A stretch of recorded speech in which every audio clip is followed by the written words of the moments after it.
Imagine if everything we knew about the Lion King was a lie. What if Zira, the most dangerous character in the story, was actually Simba's mother? How would the Pride Lands look? What would be the fate of Mufasa and Scar? Today, we unveil a dark and unexpected scenario that will completely change how you see the film.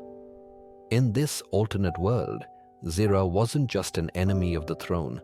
She became queen of the Pride Lands by marrying Mufasa. While Mufasa loved peace and wisdom, Zira believed that strength and control were the only ways to protect the kingdom.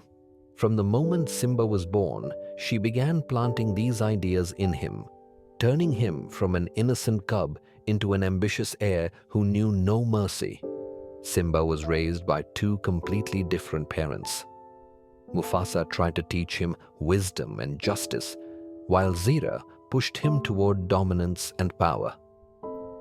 This conflict created a violent internal struggle within Simba, making him question, should he become the just king his father wanted or the powerful ruler his mother desired?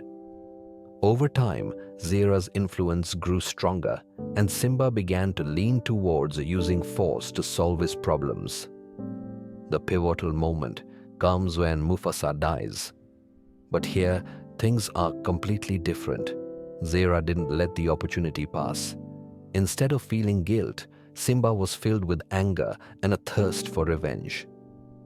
Scar is to blame, she whispered in his ear until he believed his uncle was the true enemy. Simba didn't run away this time. He returned straight to the Pride Lands to claim his right as king. Under Zira's influence, Simba became a ruthless king. He enforced his rule with an iron paw, banishing or punishing anyone who opposed him.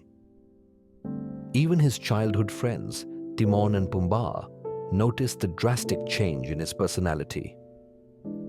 Nala, who had always been his closest friend, began to feel worried and fearful of his transformation into a reflection of his mother. Under Simba and Zira's rule, the Pride Lands transformed from a flourishing kingdom into a place filled with fear and oppression. The animals lived in constant terror of Simba's strict laws.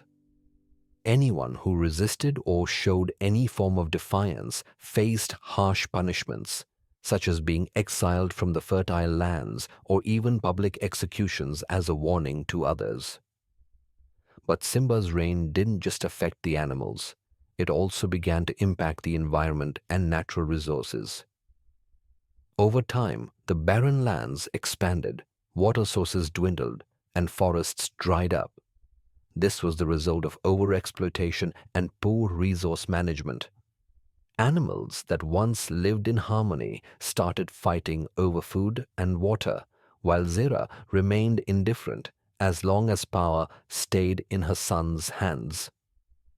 This environmental and economic collapse made the Pride Lands a shadow of what they were during Mufasa's reign. The confrontation with Scar wasn't a battle to restore justice.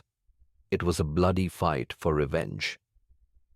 Simba didn't just want to eliminate his uncle. He wanted to erase him completely. It started with a long chase through rocks and valleys, where Scar used his cunning to try and trick Simba and lead him astray. But Simba, driven by rage and his mother's harsh training, wouldn't let Scar escape. In one horrifying scene, Simba managed to corner Scar at the edge of a high cliff. Instead of simply pushing him off, he stared at Scar with eyes full of hatred and said, "This is the end of the one who betrayed my blood." Then he forcefully shoved him down, but didn't stop there. Simba descended to the bottom of the cliff to make sure Scar wouldn't survive, tearing him apart in front of the other animals, serving as a terrifying lesson to anyone thinking of rebellion. Nala, who witnessed all these changes, couldn't stay silent. She began to feel that she had to do something to save the Pride Lands. She didn't just run away. She carefully planned to gather other animals and convince them to join her in a revolution against Simba's cruel rule. She used her wisdom and courage to form a secret alliance of animals who had suffered under Simba's reign. Nala knew the confrontation wouldn't be easy, so she started spreading news about Simba's tyranny to neighboring lands, attracting support from other animals looking for a chance to overthrow the tyrant. Over time, the secret alliance grew and became ready for battle. On a dark night, Nala led the rebellion to reclaim the Pride Lands.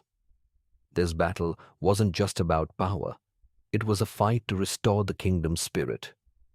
Despite fierce resistance, Nala's bravery inspired many, and Simba began to crumble under the realization that he had become the villain to those he once loved.